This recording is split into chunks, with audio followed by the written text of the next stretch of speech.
Radar Update. My name is Daniel Vallis from InformedChristians.com, a website ministry devoted to discerning current events from a Christian and biblical perspective. This is a warning, but it's not a prediction. I do not know the future. I can just show you what is going on right now.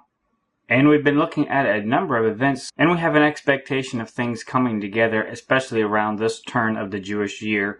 We find ourselves just shortly after the Jonas sign 40 days, so we find ourselves in a lull, a quiet, and it's a very loaded quietness. You could almost call it the eye of the storm. And we still find so much coming together right now and drawing our attention to this time period. In our last video, we talked about Jupiter and the moon and the significant signaling that it had toward this time period that we've been looking at, and how just that sign alone links Purim and Passover and right at the turn of the year, which would symbolize the new sunrise, the beginning of a new day, the dawning of a new day. So there's a lot going on right now, and we do not know the day or the hour, but we do see the day approaching. And Passover is called the Day of Redemption, and we know we are a purchased possession, sealed unto the Day of Redemption, and we know Christ's first coming was fulfilled primarily prophetically at his entry into the Golden Gate, what is commonly called Palm Sunday on that day. And the Bible tells us that we will see the day approaching. So in one sense, you could say that we see the day of our redemption approaching when we were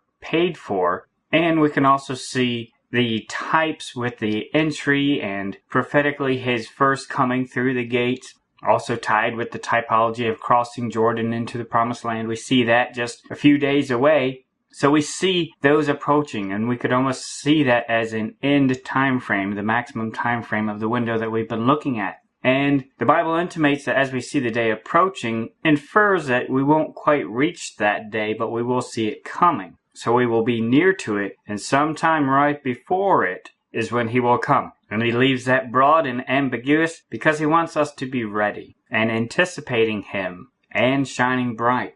Now also in that time period between the 10th and the 14th day of the new year is the fast of Esther. And this again ties us back to Purim.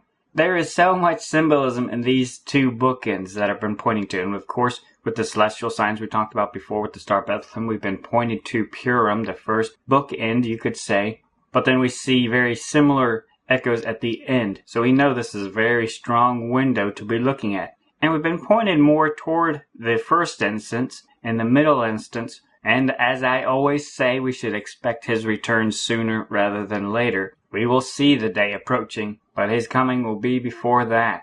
Of course, the fast of Esther is when Esther was already queen. She was queen now. She was already in the king's house, and that is when she fasted once she heard the news about Haman's plans against the people. But it does tie back to Purim and Esther and the bride. So you could say that at that point, she's already in the king's house. If you haven't yet, download our Exodus 2, The Bride Goes to the King's House PDF, link in the description box, and it has a lot more information on what has been going on right now. Lord willing, I'll add an update page that we can summarize some of what's been going on with Jupiter and our findings with that.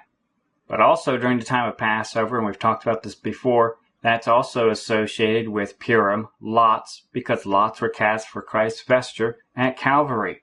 So we see two strong bookends of the time we are at right now.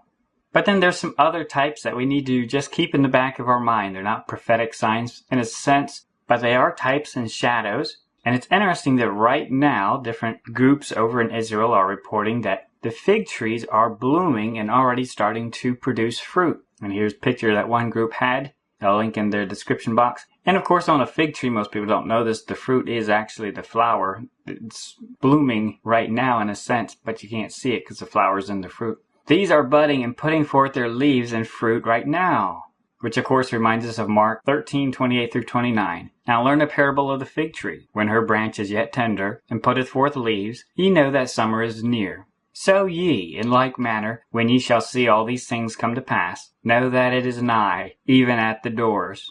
And of course this is referencing Israel being replanted, God's land, his fig tree. And we have a whole poster about that. But it's interesting we see the echoes of that type even right now, where we are right now. We see the fig tree putting forth leaves and blooming right at this exact same time when we see that he is nigh, even at the doors, and so many other signs. So many echoes and shadows coming together right now that demand our attention.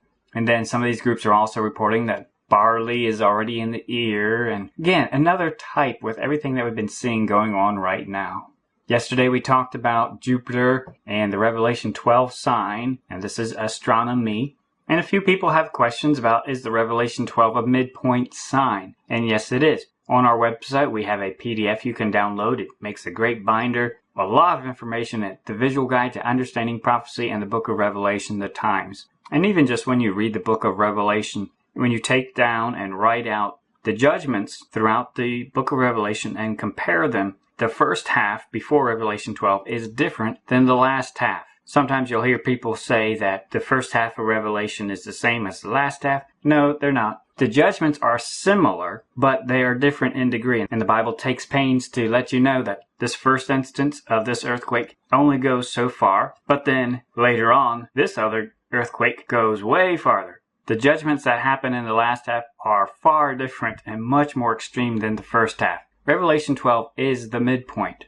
In our video, Revelation Spiral of Time, we talk about a lot of these concepts, particularly of how the midpoint figures in 42 months and all of that, and we explain it in different ways and also tie it in with other examples and illustrations given throughout Scripture. And we have a whole poster on our website that details it and illustrates different concepts of these as well. So definitely check those out. Christ told us he was coming in the days of Noah, when people were partying, eating and drinking, buying and selling, marrying, planting and building. People were living as though life goes on. The economy was still good. There's still food on the shelves. Christ is coming before tribulation comes. He's not coming in the middle of it. He's coming when people do not expect it and when they're going to be caught unawares. And that is when he is going to be revealed.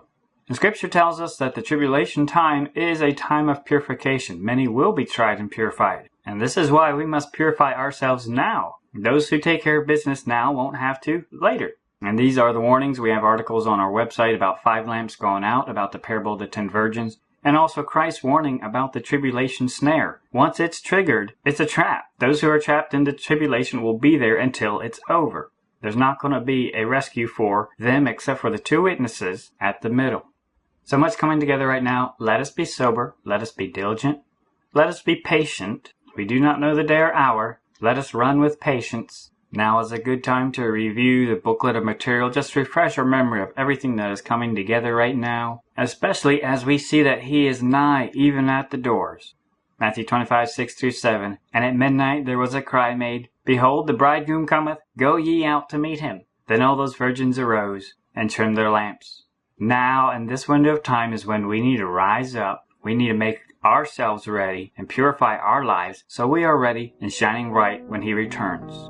Serve Christ first and highest above all else. Maranatha.